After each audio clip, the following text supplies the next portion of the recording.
반갑습니다. 지병근 세무사입니다.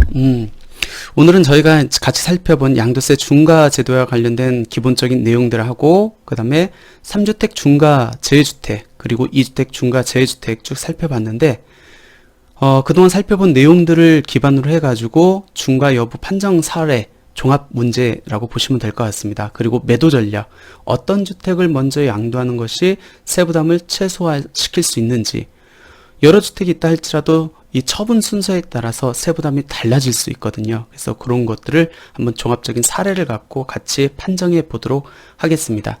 그래서 하나의 사례를 만들어 봤습니다. 4개의 주택을 갖고 있다고 가정을 해볼게요. A, B, C, D 주택인데 A주택은 강남에 있습니다. 서울. 조정 대상역이겠죠, 당연히. 그리고 기준시가 7억 원이고, B주택은 경기도 성남 분당에 있습니다. 당연히 조정 대상 지역이고, 기준시가 5억 원입니다. C주택은 충북 청주입니다. 이 청주도 조정 대상 지역이거든요. 근데 기준시가는 2억 원이라고 가정을 해보겠습니다. D주택은 전라남도 해남인데, 해남에서 조금 비싼 주택인가 봐요. 비조정 대상 지역인데 기준시가는 4억 원으로 이렇게 고시가 됐다고 가정을 해보겠습니다. 4개의 주택을 갖고 각각 A주택, B주택, C주택, D주택을 처분했었을 때 양도소득세 중과 여부가 어떻게 달라지는지 한번 살펴보자는 겁니다. 먼저 A주택을 먼저 양도했다고 가정을 해보겠습니다. 그럼 우리가 중과대상주택수 판정 절차 3단계 프로세스 우리가 살펴봤죠. 거기에 한번 넣어보겠습니다. 첫 번째, 양도하려는 A주택이 조정대상지역에 소재하고 있습니까? 서울시 특별시 강남구에 소재하고 있으니까 당연히 A주택은 양도 1년제 조정대상지역에 소재하고 있습니다. 그러니까 중과대상주택수를 판정해야겠죠. 그래서 2단계 중과대상주택수를 판정하는데 A는 수도권이기 때문에 기준시가에 관계없이 주택수에 포함, B도 수도권이기 때문에 기준시가에 관계없이 주택수에 포함, C는 충북 청주입니다. 조정대상 지역이라 할지라도 기타 지역이네요. 기타 지역은 어떻게 되죠? 기준시가 3억 원을 초과했었을 때만 들어가죠. 그러니까 C주택은 제외가 되고, D주택은 전라남도 해남입니다. 비조정대상 지역이고 기타 지역입니다. 기타 지역에 기준시가 3억 원 이상이면 포함되잖아요. 그럼 주택수는 4주택인데 중과대상 주택수는 몇 채가 되죠? 3채. 즉 A주택, B주택, C주택, 즉 중과대상주택수는 3채가 되는 겁니다.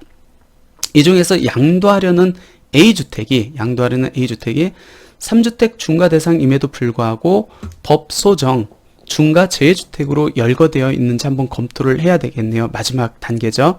근데 보니까 장기임대주택으로 등록이 되어 있대요. 법소정 장기임대주택에 해당되기 때문에 원래는 3주택 중과 대상임에도 불구하고 중과가 제외돼서 장기보유 특별공제도 적용받을 수 있고 세율도 기본 세율이 적용받을 수 있다는 겁니다. 이번에는 A주택을 먼저 양도한 게 아니고 B주택을 먼저 양도했었을 때 어떻게 달라지는지 한번 볼까요?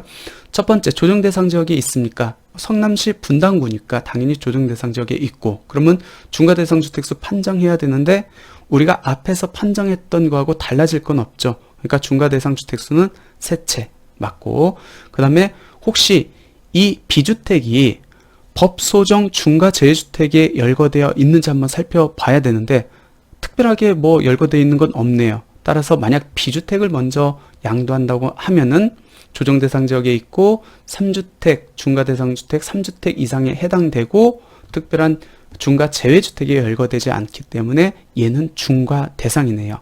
중과대상이라는 의미는 장기보유 특별공제도 적용받을 수 없고 세율도 중과세율이 적용되는데 2021년 6월 1일 이후 양도분은 기본세율의 몇 프로? 30%까지 이제 적용되겠죠. 세부담이 상당히 이제 늘어날 수밖에 없겠네요. 이번에는 C주택을 먼저 양도한다고 했었을 때 상황이 어떻게 달라지는지 한번 볼까요? 먼저 C주택 조정대상 지역이 있습니까? 예. 중과대상주택수 판정을 해야겠죠. 중과대상주택수는 달라질 게 없겠죠. 위에서 판정한 중과대상주택수 그대로 적용돼서 3채입니다. 그러면 C주택이 혹시 중과재외주택으로 열거되어 있진 않는지 확인해야 되죠. 근데 C주택 보니까 뭐가 해당이 되죠? 그렇죠. 우리 1호에 규정되어 있었던 거 있잖아요. 기타 지역에 소재하는 양도 1년제 기준시가 3억 이하의 주택, 얘는 중과대상 주택수 판정에서도 제외될 뿐만 아니라 중과 재주택으로도 열거되어 있죠. 따라서 얘는 조정 대상 지역에 있다 할지라도 장기 보유 특별공제도 적용받을 수 있고 세율도 기본 세율이 적용된다는 거. 그러니까 특히 주의하셔야 될 게 항상 제가 몇 번 강조하는데 조정 대상 지역에 소지하고 있다 할지라도 기타 지역에 소지하는 기준시가 3억 이하의 주택은 양도세가 중과되지 않는다는 사실 꼭 기억하시기 바랍니다. 이번에는 D주택을 먼저 양도한다고 했을 때 어떻게 달라지는지 한번 볼까요? D주택 전라남도 해남군에 소재하고 있습니다. 양도일 현재 조정 대상 지역입니까? 아니에요. 해남은 비조정 대상 지역입니다. 그러면 2단계, 3단계를 거칠 필요도 없죠.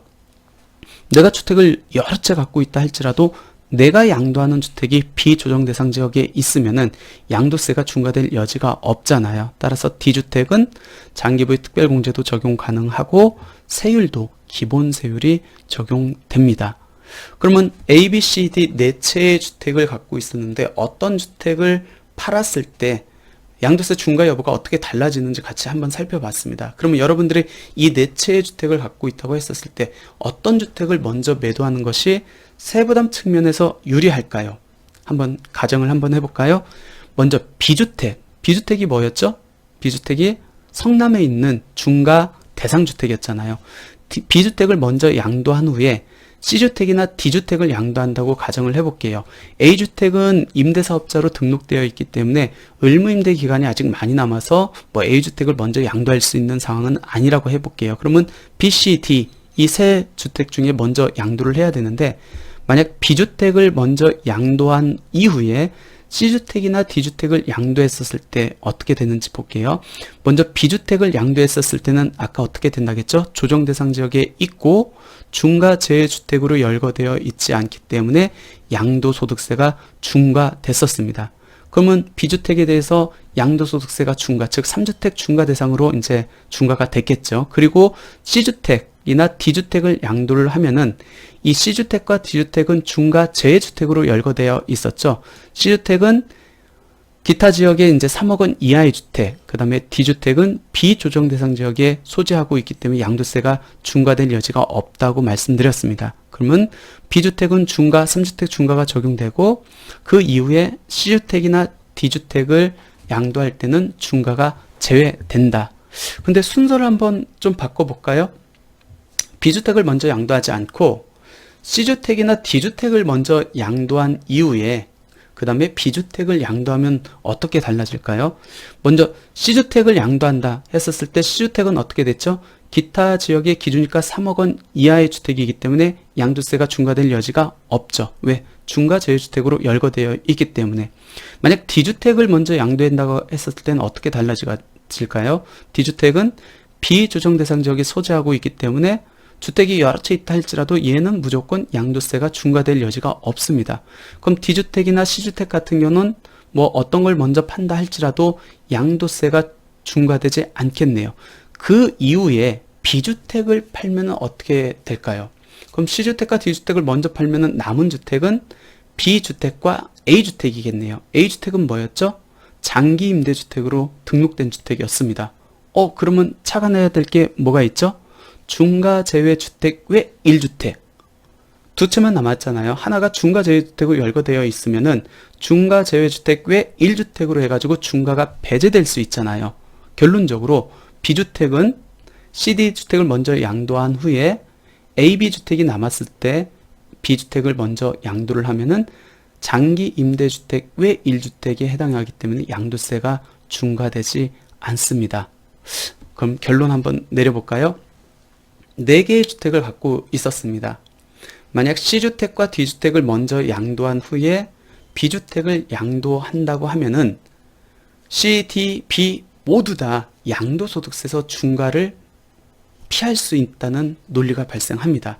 아까 B주택을 먼저 양도하면 어떻게 됐죠? B주택만큼은 3주택 중과 세율을 적용받는다고 했잖아요. 그러니까 결론적으로 다주택을 보유하고 있는 경우에는 어떤 주택을 먼저 양도하느냐에 따라, 즉 양도 순서에 따라 세부담이 달라질 수 있다는 결론이 나옵니다. 따라서 다주택자 같은 경우는 사전에 세부담을 최소화할 수 있는 양도세 절세 전략을 미리 수립하셔야 됩니다. 미리 시뮬레이션을 돌려봐가지고 A주택을 먼저 팔았을 때 어떻게 되는지, B주택을 팔았을 때 어떻게 되는지 쭉 해보고 나한테 가장 최적의, 즉 세분함을 최소화할 수 있는 양도 순서 절세 전략은 어떻게 되는지 살펴본 다음에 어떤 의사결정을 해야 되지 않을까 생각됩니다. 본인이 직접 하기 어려우면은 세무 대리인들의 도움을 받는 것도 좋은 방법일 수 있습니다. 가끔씩 이 세무 대리인들한테 이제 비용을 부담해야 된다는, 상담료를 부담해야 된다는 그런 부담감 때문에 좀 이렇게 주저하는 분들이 있는데, 세금적인 면을 절세할 수 있는 금액을 살펴보면은 그 상담료 일부 지불하는 것이 그렇게 큰 부담은 아니지 않을까 생각됩니다. 오히려 세금으로 줄이는 것을 놓칠 수 있기 때문에 항상 미리미리 상담하고 절세 전략을 수립하는 것이 최선의 절세 방법이다라는 것을 마지막으로 말씀을 드리고, 이렇게 해서 양도세 중과 제도와 관련된 내용은 이제 다 말씀을 드렸고요. 다음 시간에 이제 재개발, 재건축, 조합원 입주권과 주택 분양권과 관련된 마지막 챕터 같이 공부해 보도록 하겠습니다. 감사합니다.